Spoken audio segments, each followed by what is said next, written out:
তো আপনি সরকারে আসার আগে বলেন আপনাদের অনেক প্ল্যান, এখন বিরোধী দলের কাছে প্ল্যান চান কেন? তাও ভালো যে চেয়েছেন। এনিওয়ে, এখন এই টপিকে আমি বলি যে এটা অলরেডি উনারা তো এই বিষয়ে বিশেষজ্ঞ ব্যক্তি ওনারা বলেছেন।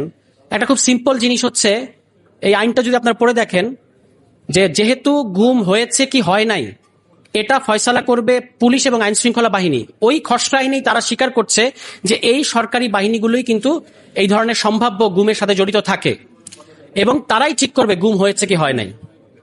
এখন যদি আপনি ফলস তথা মিথ্যা অভিযোগ করেন, কোট আনকোট মিথ্যা অভিযোগ করেন, যেটা তাদের কাছে মিথ্যা মনে হচ্ছে, তাহলে যারা অভিযোগকারী মানে ওই পরিবার, যিনি গুম হয়েছেন তার পরিবার, তাদেরই কিন্তু 5 বছরের জন্য কারাগারে থাকতে হবে বা জেল খাটতে হবে বা সাজা পেতে হবে।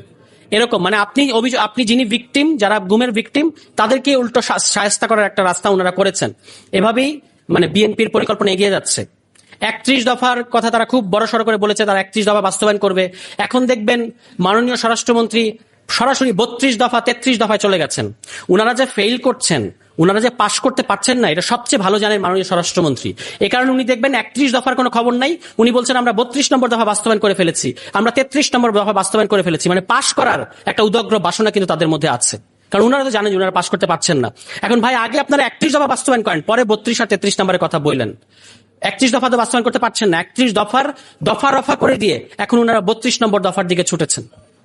এবং সর্বশেষ যেটা আমি বলবো, যে দেখবেন একটা ঘটনা, খুব উদ্বেগজনক ঘটনা ঘটেছে গতকালকে হবিগঞ্জে। একটা সাবেক সমন্বয়ক বৈষম্যবিরোধী ছাত্র আন্দোলনের বাচ্চা একটা ছেলে একসময় একটা ভুল করে একটা কথা বলে ফেলেছিল, অনভিজ্ঞ এবং বোঝে নাই হয়তো। তার প্রতি পুলিশের আক্রোশটা খেয়াল করবেন। এখান থেকে আপনি বুঝবেন যে পুলিশ কিভাবে আগের মতো আছে। তারা বিদ্যুৎ এবং জ্বালানির দাবিতে একটা মানববন্ধন কিংবা একটা হয়তো মিছিল করার পরিকল্পনা করেছিল। এটা তো আমাদের গণতান্ত্রিক অধিকার, সংবিধান স্বীকৃত অধিকার। তো সেটা তারা করবে না? তারা কি কোনো গোপন কর্মতৎপরতা কিংবা সন্ত্রাসী কর্মতৎপরতা করেছে?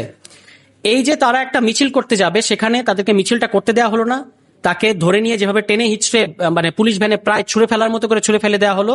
এবং আজকে আমরা জানতে পেরেছি তাকে ছেড়ে দেওয়া হয়েছে, কিন্তু মুচলেকা নেওয়া হয়েছে যে তিনি আর রাজনীতি করতে পারবেন না।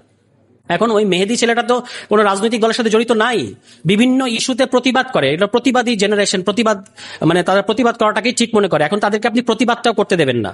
এবং ওই যে একটা ভুল কথা সে বলেছিল, এই কারণে পুলিশ এমন ভাবে তার প্রতি আক্রোশ যে সুযোগ পেলেই তাকে একেবারে মেরে নাস্তানাবুদ করার মতো একটা বাসনা পুলিশের মধ্যে আছে।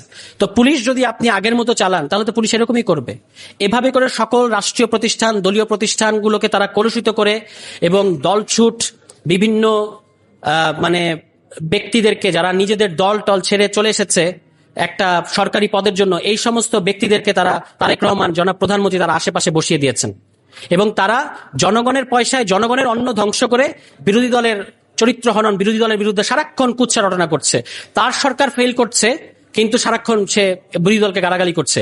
এই ধরনের মানে ব্যক্তিবর্গ এখন কিন্তু মাননীয় প্রধানমন্ত্রী অত্যন্ত ঘনিষ্ঠ, যার হয়তো এমনিতে নিজের যোগ্যতায় একটা কেরানির চাকরি পাওয়ার কথা না, সে এখন রাজনৈতিক সচিব পদমর্যাদায় বিশেষ সহকারী হয়ে বসে আছে।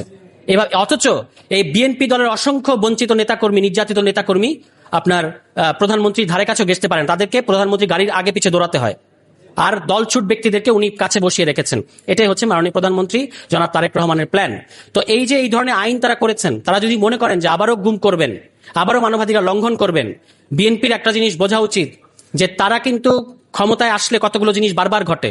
তারা ক্ষমতায় আসলে কনসার্ট ঘটে, তারা ক্ষমতায় আসলে ফুলবাড়িয়া ঘটে, তারা ক্ষমতায় আসলে শনি রাখরায় ঘটে। রানিং এমপি জনগণের ধাওয়া খেয়েছে, বিদ্যুৎ দিতে পারেন না, জ্বালানি দিতে পারেন না। এই কারণে সেই একই প্রবণতাগুলো কিন্তু এখনো আলামতগুলো পুরোপুরি ফিরে এসেছে। এবং আপনারা দেখবেন, এটা বলেই শেষ করি, যে তারা সামনের নির্বাচন মূল ইঞ্জিনিয়ারিংটা তারা করবে তত্ত্বাবধায়ক সরকার ব্যবস্থা, মানে নির্দলীয় সরকার যার অধীনে নির্বাচন হওয়ার কথা, এটা যেন তারা করতে পারে। এজন্য ইতিমধ্যেই তাদের একজন দলীয় ব্যক্তিকে নির্বাচন কমিশনে তারা বসিয়ে দিয়েছে। তো এভাবেই বিএনপির প্ল্যান এগিয়ে চলছে। বাংলাদেশের মানুষও